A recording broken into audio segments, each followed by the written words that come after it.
Satu ketika Kangjeng Nabi Sulaiman alaihi salam kercalik wujud calik dina kursi kebesaran nguping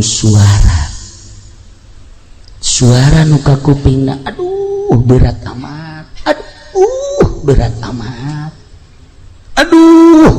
amat, turun Kangjeng Nabi Sulaiman, suara naon sih tukang, ternyata horeganan kapangi sirem keur mamawa korma, sirem makan segede sirem, ai korma mah saletik-letik na korma gitu, korma maka bawa ku sirem digotong punyana ku opatan berat cekina berat. Kangjeng Nabi Sulaiman langsung assalamualaikum, salam caya cek sirem ieu katu maneh barangnya, oh Tuan Raja naon maneh berat-beratan ieu mawa korma teu kabawa atuh maksakeun teuing bawa manuka bawa bae atuh sirem cek Kangjeng Nabi Sulaiman ulah mamawa teu kabawa cilaka maneh hampura kula ge nyaho cek sirem teh apal bisa cuman lantaran ieu mah korma pameret di Gusti Allah menghargai Gusti Allah. Oh masya Allah cek Kangjeng Nabi Sulaiman pohara tuh mun cacak lain ti Gusti Allah mau dibawa kuku lagi lantaran ti Gusti Allah dibawa. Ih hebat maneh, sakitulah pengalaman abdi cak sirem. Jadi Kangjeng Nabi Sulaiman mah paham bahasa-bahasa makhluk Allah, bahasa iblis, bahasa setan, bahasa jurig, bahasa hewan-hewan, termasuk bahasa-bahasa arwah-arwah nu geus mararaot. Paham Kangjeng Nabi Sulaiman. Masya Allah karim. Lamun urang nyaritakeun tentang para arwah, bacaan geura sejarah Kangjeng Nabi Sulaiman, bacaan sejarah Kangjeng Nabi Ayub alaihi salam, belah dieuna bacaan sejarah Kangjeng Nabi Isa alaihi salam, geus pupuh Kangjeng Nabi urang Kangjeng Nabi Muhammad sallallahu alaihi wasallam. Cek Kangjeng Nabi Sulaiman dibawa ke mana kumaneh ke tempat, ayo bawa ke opatan, datanglah ke tempatnya. Cek Kangjeng Nabi Sulaiman ieu korma segede kieu di dahar bakalna beakna sabaraha poe bulan atau tahun can pernah ngadahar korma segede kieu janu geus mah paling ge sangu paling ge bubuahan ge lah urut si kolot dahar nyekleng eta kukula mah dibawa teh paling sapoe dua poe tilu poe seep hari ieu mah segede kieu mah wallahu a'lam beureun sabulan atau 2 bulan kumaha seepna we mah tungguan di dieu bawakeun ku Kangjeng Nabi Sulaiman korma hiji gede beulah plek diasupkeun ka botol maneh opatan tah kuari mah ieu diasupkeun ka botol na ieu korma ieu daharan ku maneh sok geus saseepna engkel mun beak bade jadi ka kaula beak sabulan beak 2 bulan beak setahun geus maneh teu kudu usaha dibere deui nuhun cek sirem nuhun asupkeun ka botol langsung nyana cara ricik opatan di botol teu didahar ngan diisep setik bade mana lapar henteu lapar mah teu didahar asal lapar setik disesep di sabulan ditinggali ku Kangjeng Nabi Sulaiman kok terobah sih masih utuh keneh bae tigali deui ku Kangjeng Nabi Sulaiman teh sebulan kemudian 2 bulan 3 jauhan terobah-robah geus 3 bulan. Nah ditanya ku Kangjeng Nabi Sulaiman sireuh hari ieu korma ti aing kok terobah sih hampura Tuan Raja kula teu wani ngadahar pan ayo korma nu kamari mah ku kula didahar ayo moal didahar naon bedana Ari korma nu itu mah menang doa ti Gusti Allah kula usaha dibere ku Gusti Allah pamere Gusti Allah nikmat luar biasa. Ari ieu mah ti anjeun lantaran anjeun sanajan raja tur nabi rasul deui tetep makhluk. Keyakinan kula mah lain ka makhluk jaka Gusti Allah.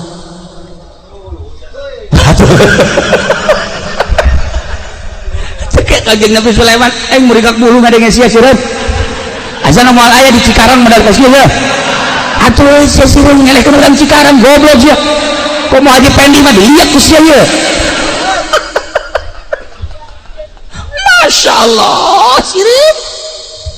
Hampura jak sireum kula teu pernah bergantung ka makhluk lantaran lamun kula bergantung ka makhluk ieu korma ku kula di dahar di mana sae pula neangan di tuan raja hati cek nya teu hayang-hayang teuing. Sebab sagede tuan raja nabi rasul sugih dibandingkeun jeung kakayaan Gusti Allah. Nanaonan mun sajadi nyarekan aing. Cek Kanjeng Nabi Sulaiman teu kira-kira sia. Hampura jak sireum teh rasul mah rasul bae. Rasul mah nitah ge ngembangkeun agama. Adapun titah ngarizkian makhluk moal kuat. Adapun kita beberean moal kuat. Sebab naon? Sebab aya hiji bahasa nu lemah moal kuat ngalawan nu kuat. Nu lemah moal bisa ngalawan anu kuat. Sagagah-gagahna makhluk bandingkeun jeung kekuatan Gusti Allah lemah nanaonna. Cak sireum roh kula nu Allah, awak kula nu Allah, hirup kula nu Allah, paeh kula nu Allah, sagala-gala ge nu Allah. Nah ieu mah kula mendek nganasehatan teh sanes ka Tuan Raja ka Haji Pendi we cek na ieu anu kolot boloon cek na ieu sireum sia. Nasihat tepar aja sata sireum. Lantaran kepan kula ge bakal paeh di mana paeh teh masyaallah karim sok inget we ka bahasa tuan pantuan pernah nganasehatan Tuan Raja ketika salah saurang hamba Tuan anu hamba Tuan teh kapan meuli hiji imah menta transaksi di hareupeun Tuan pantuan pernah nyeun transaksi na teh kapan opat perkara mait meuli imah ti mait anu batasanana aya opat di negara pinuh ku dosa yakni dunia.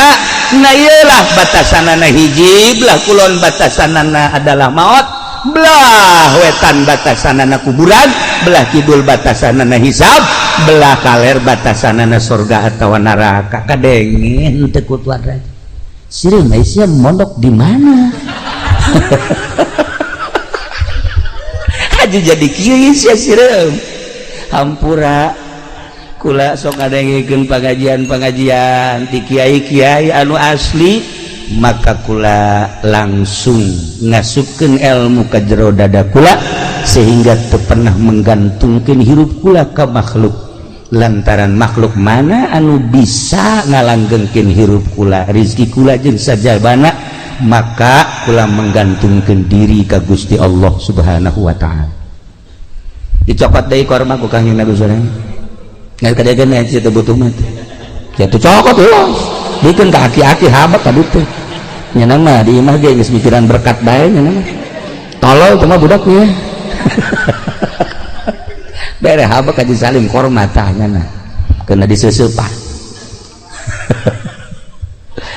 Sageus dicokot eta korma langsung ditaliti ku Kanjeng Nabi Sulaiman. Coba dahareunana naon? Masya Allah sabulan teu ngadaharna naon kuat. Datang dari Kanjeng Nabi Sulaiman kadinya sireum. Mane teh ku aing keur diparak sabenerna mah. Henteu bergantung ka makhluk, terutama ka aing. Korma dicokot ku aing, sia di jero botol sabulan. Kok ieu hirup keneh? Allah Maha Suci. Dengan bahasa subuhun kudusun rabbuna wa rabbul malaikati warruh kula jadi sebe kula masa lapar bae macan eta subuhun kudusun rabbuna wa rabbul malaikati warruh ji cek Kanjeng Nabi aing ge maca eta teu subuh aing sia jadi sebe iyalah padahal eta bahasa teh ku urang teh sok dibaca di bulan Ramadan. Bah di bulan Ramadan ngegeleger-geleger. Mau geleger Haji Mamin mah subuhun kudusun rabbuna wa rabbul malaikati waruh. Tambah lapar.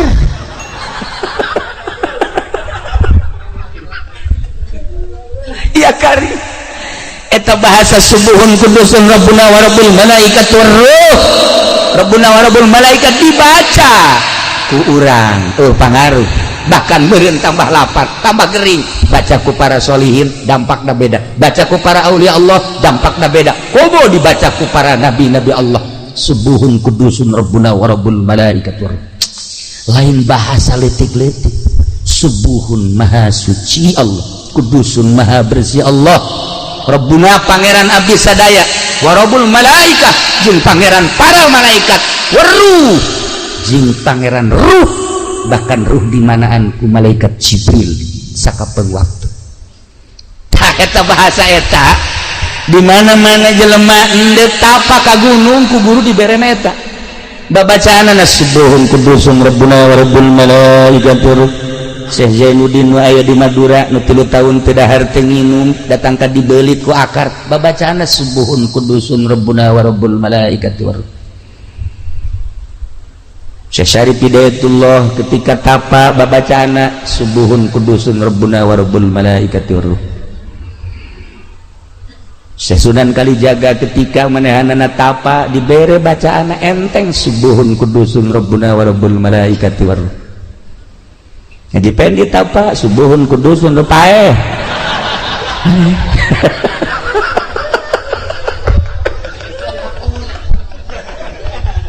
Untuk katulungan matuk wari geges isdet untuk ngatulungan babacaan eta kene tapi kok jadi barareda koreng tergantung makom-makomna roh korenganan beda kita ngerang ka dieu Haji Mamin rohna hampir lesu lamun teu pake nginum di rest area rohna teh geus kicep bae mun teu ngopi atuh Haji Pedi mah di rest area Masya Allah eta mah tahu nyaman teu neangan anu hanet nu atake terus bae rohna lemah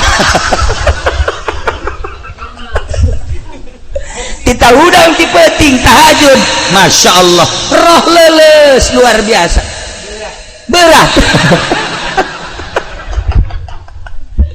tapi urang lamun nyaritakeun para aulia Allah geus puguh para mazahibul arba'ah geus puguh para khulafaur rasyidin kabelah dieuna para kutubul aulia ya Allah ya Rabb lamun urang ningali dina kitab Tanbihul Mugtarin aya nu salat sapeuting 1000 rakaat aya 500 rakaat aya nu 100 rakaat aya nu 50 rakaat aya nu 10 rakaat Haji Pendi mah tahajud 2 rakaat ngan 1 rakaat heuai niatna mah rakaataini Allahu Akbar ngan 1 rakaat geus leng-lengan ya aing di gunung apa di darat sih sebenarnya ya Allah ya Rabbi roh orang teu tertata roh orang teu tertata nah nu mantak cak Said seorang sahabat naros Abu Ubaidah anu alhamdulillah kaula pernah jeung Haji Salim ke Yordan ziarah ke Abu Ubaidah Masya Allah di Yordan jauh luar biasa datang ka ditu terasa panggih jeung sahabat begitu ngumpulkeun duit jang kuncena birigidik mung isin cekena mun kula narima duit isin ka sahabat Abu Ubaidah mah anti nya makana duit mah nya kudu narima kula ya Allah ya Rabbi bandingkeun coba jeung di Banten ayo coba atau di Karawang Syukuro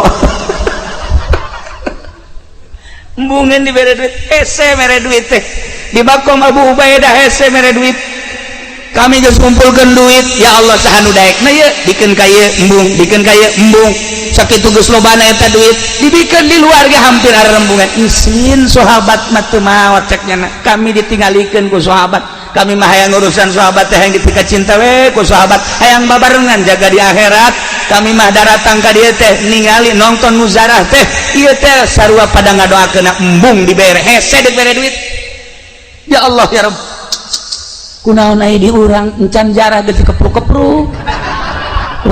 Kuncen aya ku sawe nya pernah jadi kuncen eta. Ayo keur carita perbandingan di ditu jeung di dieu ya Allah ya Rabb meurigak buluran.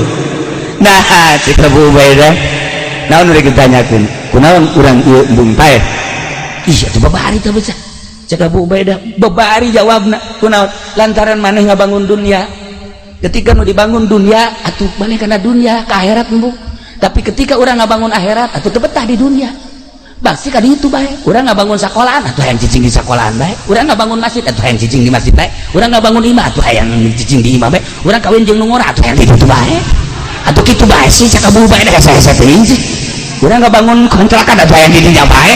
Nah ketika urang ngabangun akhirat pasti roh urang hayang ka akhirat. Masya Allah kaharti urang bangun akhirat supaya roh urang teh terus we ka akhirat sok ge bangun akhirat. Cara ngabangun akhirat fasilitas nu dibikeun ku Gusti Allah ka urang sugih jeung embung-embungan ge sugih mah bakal sugih bae sanajan urang merontah yang sugih susah mah susah bae. Hayu kajen kumaha ge jelema di modalan baheula dagang 100 juta ku bapana menang 2 bulan utang 100 juta anu kumaha coba hayu bagian sugih mah teu bae. Hi aya deui jelema di modalan kukul aya bae nya aya urang seberang cerik di modalan ngan seukur 500.000 warigus boga jongkona loba sekian 12 tahun atau 15 tahun ka tukang. Masya Allah luar biasa. Ayo saya bagian sugi mat sugi bae fasilitas nu aya nu dibikeun ka urang segala-galana kudu ditarima sugih nang Allah susah nang Allah sehat nang Allah susah nang Allah gering nang Allah dan lain-lain sebagainya nang Allah kudu tumarima naon pamere Allah fasilitas etalah nu kudu digunakeun pake nyebrang ti dunia ke akhirat sakitu sok gerage